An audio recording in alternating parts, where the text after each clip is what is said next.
మన ప్రభు అయిన యేసుక్రీస్తు నామంలో మీ అందరికీ నా హృదయపూర్వక వందనాలు చెల్లిస్తున్నాను.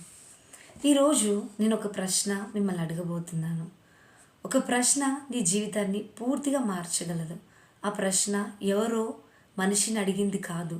ఆ ప్రశ్న దేవుడే అడిగాడు. బైబిల్లో దేవుడు అడిగిన మొదటి ప్రశ్న ఏమిటో తెలుసా? ఆదాము, నువ్వు ఎక్కడున్నావు? ఈ ప్రశ్నలో కోపం లేదు, ఈ ప్రశ్నలో తీర్పు లేదు, ఈ ప్రశ్నలో ప్రేమ లేదు. ఈరోజు అదే ప్రశ్న నీకు అడుగుతున్నాడు. నీవు ఎక్కడున్నావు? శరీరంగా కాదు, ఆత్మీయంగా. ఆదికాండము మొదటి 2 అధ్యాయాలు మనం చదివితే ఒక అద్భుత దృశ్యం కనిపిస్తుంది. దేవుడు ఆకాశం, భూమి సృష్టించాడు. సముద్రం, నక్షత్రాలు, జంతువులు, చివరిగా మనిషిని సృష్టించాడు. ఇక్కడ ఒక గొప్ప సత్యం ఉంది. మనిషి యాదృచ్ఛికం కాదు. అతను దేవుని ఉద్దేశంతో సృష్టించబడ్డాడు. దేవుడు మన స్వరూపంలో అని చెప్పి మనిషిని సృష్టించాడు. అంటే సంబంధం కోసం, ప్రేమ కోసం, పరిపాలన కోసం. ఏదైనా తోటలో దేవుడు మనిషిని ఉంచాడు. అక్కడ కష్టం లేదు, పాపం లేదు, భయం లేదు, అపరాధం లేదు. ప్రతి సాయంత్రం దేవుడు వారితో నడిచేవాడు. ఇది పరిపూర్ణ సంబంధం. 3వ అధ్యాయం మొదలవుతుంది ఒక మాటతో. సర్పము చాతుర్యము గలది. సర్పం ఏమి చేసింది? దేవుని వాక్యాన్ని సందేహపరిచింది. నిజంగా దేవుడు అన్నాడా అని. పాపం ఎప్పుడు తిరుగుబాటు రూపంలో రాదు, అది ప్రశ్న రూపంలో వస్తుంది. హవ్వ చూచింది, ఫలం బాగుంది, తినడానికి ఇష్టం వచ్చింది, జ్ఞానం వస్తుందని అనిపించింది. ఇక్కడ 3 విషయాలు: చూపు, కోరిక, నిర్ణయం. పాపం బయట నుండి కాదు, లోపల నుండి మొదలవుతుంది. ఆమె తిన్న తను ఆదాంకి కూడా ఇచ్చినప్పుడు ఆదాం కూడా తిన్నాడు. ఆ క్షణంలో మానవ చరిత్ర మారిపోయింది. పాపం చేసిన వెంటనే వారి కళ్ళు తెరుచుకున్నాయి. కానీ అది జ్ఞానం కాదు, అది అపరాధం. వారు నగ్నత్వం గ్రహించారు. నగ్నత్వం అంటే కేవలం శరీరం కాదు, అది బహిర్గతమైన పాపస్థితి. వారు అత్తి ఆకులతో తమను కప్పుకున్నారు. ఇది మనిషి మొదటి ప్రయత్నం, తన తప్పును తానే సరిచేసుకోవడం. ఇది మతం యొక్క ప్రారంభం. మతం అంటే ఏమిటి? మనిషి దేవుణ్ణి చేరడానికి చేసే ప్రయత్నం. కానీ సువార్త ఏమిటి? దేవుడు మనిషిని చేరడానికి చేసే ప్రయత్నం. వారు దాక్కున్నారు. ఎందుకు? భయం. పాపం ఎప్పుడు దూరం చేస్తుంది దేవుని నుండి, సత్యం నుండి, ప్రకాశం నుండి. ఆ సమయంలో దేవుడు తోటలో గమనించండి, దేవుడు దాక్కోలేదు, మనిషే దాక్కున్నాడు. దేవుడు పిలిచాడు, ఆదాము, నీవు ఎక్కడున్నావు? ఇది తీర్పు ప్రశ్న కాదు, ఇది పునరుద్ధరణ ప్రశ్న. దేవుడు సర్వజ్ఞుడు, ఆయనకు తెలుసు. కానీ ఎందుకు అడిగాడు? ఆదాము తన స్థితిని ఒప్పుకోవాలని. పాపం చేసినప్పుడు పెద్ద సమస్య పాపం కాదు, దాన్ని దాచడం. దేవుడు అవకాశం ఇచ్చాడు, బయటకు రా అని. ఈరోజు కూడా అదే పిలుపు. నీవు దాక్కున్నావా? అపరాధం వెనుక దాక్కున్నావా? విఫలం వెనుక దాక్కున్నావా? అవమానం వెనుక దాక్కున్నావా? దేవుడు నిన్ను బయటకి పిలుస్తున్నాడు. ఆదికాండం 3వ అధ్యాయంలో దేవుడు జంతు చర్మాలతో వస్త్రం చేశాడు. అంటే ఒక నిర్దోషి జంతువు చనిపోయింది, రక్తం కార్చింది. ఎందుకు? పాపాన్ని కప్పడానికి. ఇది ముందుగా చూపించిన సూచన. భవిష్యత్తులో రానున్న పరిపూర్ణ బలి. ఆ పరిపూర్ణ బలి ఎవరు? యేసుక్రీస్తు. కొన్ని వేల సంవత్సరాల తర్వాత దేవుడు మళ్ళీ పిలిచాడు. ఈసారి స్వరం నుండి కాదు, సిలువ నుండి. సిలువ అంటే దేవుని ప్రేమ యొక్క గరిష్ట స్థాయి. నీవు ఎక్కడ ఉన్నావు? నేను నీ కోసం వచ్చాను. ఈరోజు నీ జీవితం ఎలా ఉంది? ప్రార్థన తగ్గిందా? విశ్వాసం చల్లబడిందా? పాపంతో పోరాడుతున్నావా? దేవుని నుండి దూరం అయ్యావా? విను, దేవుడు నిన్ను వదలలేదు. ఆయన ఇంకా వెతుకుతున్నాడు. నీ పేరు పిలుస్తున్నాడు. నీవు ఎక్కడున్నావు? ఈరోజు మనం దేవుణ్ణి అడుగుదామా? దేవా, ప్రభువా, మేము దాక్కున్న ప్రతి ప్రదేశం నుండి ఈరోజు మేము బయటకి వస్తున్నాము.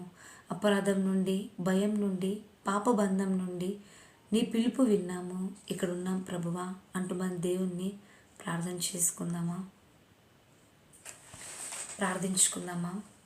ప్రార్థన. ఒక్కసారి మనం దేవుణ్ణి, దేవా, నేను ఈ బంధకాల్లో ఉన్నా నాయనా, ఈరోజు నా అపరాధం వెనుక దాక్కొని ఉన్నా నాయన, నేను పాపం అనే ఊబిలో పడిపోయి దాక్కొని ఉన్నా నాయన. దేవా, చేయవలసింది చేయక చేయరాది చేస్తూ నేను దాక్కొని ఉన్నాను రాజా. ఈరోజు నీ మాటలు విని దేవా నేను బయటకు వస్తున్నా. దేవా, మనుషులందరూ వెలివేసినా, మనుషులందరూ చీకొట్టినా, మనుషులందరూ దూరం పెట్టినా కానీ మమ్మల్ని దగ్గర తీసేవాడు, మాకు ప్రేమ చూపించేవాడు నీ ఒక్కడే ప్రభువా. ఈరోజు ఎంతమంది అయితే ఈ వాక్యాన్ని విని దేవా వాళ్ళ జీవితాలని మార్చుకోవాలనుకుంటున్నారో దేవా, వాళ్ళందరినీ మీరు దర్శించండి, మీరు మాట్లాడండి, మీరు కృప చూపించండి. నీ నామానికి గొప్ప మహిమను తెచ్చుకోండి రాజా. నిజమే నాయనా, నువ్వు ఎంత గొప్ప దేవుడు నాయనా, ఎన్నో గొప్ప అద్భుత ఆశ్చర్యకారాలు మా జీవితాల్లో జరిగిస్తున్నావు దేవా. మేము ఎన్నిసార్లు పడిపోయినప్పటికీ మమ్మల్ని లేపుతున్నావు నాయన. నా దగ్గరికి రాని నీ హస్తం మమ్మల్ని పిలుస్తుంది నాయన. చూడుము, నా అరచేతిలో చిక్కుకొని ఉన్నా అని చెప్తున్నావు నాయన. నిజమే రాజా. దేవా, నువ్వు మమ్మల్ని పిలుస్తున్నా కానీ మేము రాలేని స్థితిలో ఉన్నాము. దయతో మమ్మల్ని క్షమించండి దేవా. మేము కూరుకుపోయిన పాపం నుంచి మమ్మల్ని విడుదలను దయచేయండి, మాకు విడుదలను దయచేయండి, మీరు సహాయం దయచేయండి, మీరు కృప చూపించమని అడుగుతున్నాను రాజా. గొప్ప దేవా, అద్భుతకరుడా, ఆశ్చర్యకరుడా, ఆలోచనలో గొప్పవాడైన దేవా, నీకు వందనాలు, స్తోత్రాలు చెల్లిస్తున్నాము దేవా. ఈరోజు ఎంతమంది అయితే దేవా మరి దాక్కుని ఉన్నారో దేవా, వారందరి గురించి ప్రార్థిస్తుండగా మీరు కృప చూపించండి, మీరు సహాయం దయచేయండి దేవా. మనుషులము పాపంలో ఉన్నాం నాయన, ప్రతి పాపం నుంచి మిమ్మల్ని విడిపించండి దేవా అంటూ మనమందరం ఒక్కసారి దేవుణ్ణి అడుగుదామా? ఆయన క్షమించడానికి సిద్ధమైన మనసు గలవాడు. ఈరోజు నువ్వు ఆయన సన్నిధానంలో నువ్వు ప్రార్థించి నీ పాత రోత జీవితానికి స్వస్తి చెప్పి ఇది మొదలుకొని నీ జీవితాన్ని ప్రారంభించు, నూతనంగా నీ జీవితాన్ని ప్రారంభించు. దేవుడు ఈ నూతన సంవత్సరంలో నీ జీవితంలో నూతన కార్యాలు జరిగించబోతున్నాడు. ఈరోజు నీకు ఉద్యోగం లేదని బాధపడుతున్నావా? లేదా పాపం నేను ఏలుబడి చేస్తున్నా, లేదా వివాహం అవ్వట్లేదని బాధపడుతున్నావా? ఏ విషయంలో బాధపడుతున్నావు? ఒక్కసారి మనల్ని మనం ప్రశ్నించుకునే సమయం ఇది. ఒక్కసారి మనల్ని మనం ప్రశ్నించుకుందామా? ఈరోజు నేను ఎక్కడ వెనుకబడి ఉన్నా, ఏ విషయంలో నేను దేవునికి దూరంగా ఉన్నా, ఆ విషయంని బట్టి నేను నా లోపల ఉన్న ప్రతి అసూయని, ప్రతి బంధకాలని నేను తీసివేసుకొని దేవునికి ఇష్టమైన జీవితాన్ని నేను జీవించడానికి సహాయం దయచేయండి అంటూ మనం ప్రార్థించుకుందాము. దేవుడు మనల్ని శాశ్వతమైన ప్రేమతో ప్రేమిస్తున్నాడు. శాశ్వతమైన ప్రేమతో ప్రేమిస్తూ విడవక మన కృప చూపిస్తున్నాడు. కాబట్టి ఆయన ప్రేమకు ఏమిచ్చి కూడా మనం రుణాన్ని తీర్చలేము. అలాంటి దేవుడు ఈరోజు నిన్ను పిలుస్తున్నాడు. బిడ్డ, రా నా దగ్గరికి, నేను ఎంతగానో ప్రేమిస్తున్నానంటూ ప్రభు నిన్ను పిలుస్తున్నాడు. వచ్చేస్తావా? ఈరోజు దేవుని దగ్గరికి పిలుస్తున్నాడు. ఏ పాపంలో ఉన్నా బయటకు వచ్చి, ఏ దోషంలో ఉన్నా బయటకు వచ్చి, ఏ తిరుగుబాటులో ఉన్నా బయటకు వచ్చి, ఎలాంటి పరిస్థితుల గుండా వెళ్తున్నా ఒక్కసారి నిన్ను నువ్వు ఆ ప్రభువుకు అప్పగించుకున్నప్పుడు ఆయన నీ జీవితంలో గొప్ప అద్భుతాలు జరిగిస్తా అని చెప్తున్నాడు. ప్రార్థించుకుందాము.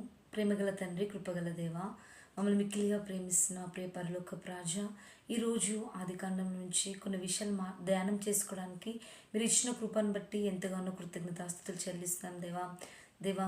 ఈరోజు మేము విన్న ఈ సందేశాన్ని బట్టి మా జీవితాలు మేము మార్చుకోవడానికి మీరు కృప చూపించండి దేవా. మేము ఎలాంటి బంధకాలు ఉన్నా, ఎలాంటి దేవా మరి పరిస్థితిలో ఉన్నా దేవా, వాటన్నిటిని వదులుకొని నీ కోసం నిలిచిన బిడ్డలుగా ఉండడానికి సహాయం దయచేయండి. నువ్వు మమ్మల్ని పిలుస్తున్న పిలుపుకి, నువ్వు మమ్మల్ని మాకు చూపిస్తున్న ప్రేమకు ఏమిచ్చి రుణాన్ని తీర్చలేం నాయన దేవా. నువ్వు ఎన్నో గొప్ప అద్భుత ఆశ్చర్యకరాలు జరిగిస్తూ వస్తున్నాం. అయినా కానీ మేము పాపమని బంధకంలో ఉండిపోతున్నాం నాయన. నువ్వు మమ్మల్ని పిలుస్తుంటే మేము రాకుండా మమ్మల్ని మేమే దేవా ప్రతిదీ చేసుకోవాలని మేము అనుకుంటున్నాం. అలా కాకుండా నీ చిత్తానుసారంగా ఇది మొదలుకు మేము జీవించడానికి మీరు సహాయం దయచేయమని యేసు నామములో ఈ ప్రార్థన మీకు అర్పిస్తున్నాను తండ్రి. ఆమెన్. అందరికీ వందనాలు. ఈ సందేశం కనుక మీకు ధైర్యాన్ని ఇచ్చినట్లయితే మరి మన ఛానల్ని లైక్ చేయండి, షేర్ చేయండి, సబ్స్క్రైబ్ చేసుకోండి. మరి ఇలాంటి మరిన్ని వీడియోస్ కోసం మరి కమెంట్ చేయండి. మీకు ఇంకా ఏదైనా ప్రార్థన అవసరం ఉన్నట్టయితే కూడా మీరు కమెంట్లో మీ ప్రార్థన అవసరం కమెంట్ చేయొచ్చు. లేదు పర్సనల్గా మాట్లాడాలనుకుంటే మీరు డిస్క్రిప్షన్ మొబైల్ నెంబర్ ఉంది, మీరు కాల్ చేసి పర్సనల్గా మమ్మల్ని కాంటాక్ట్ అవ్వచ్చు. వందనాలు.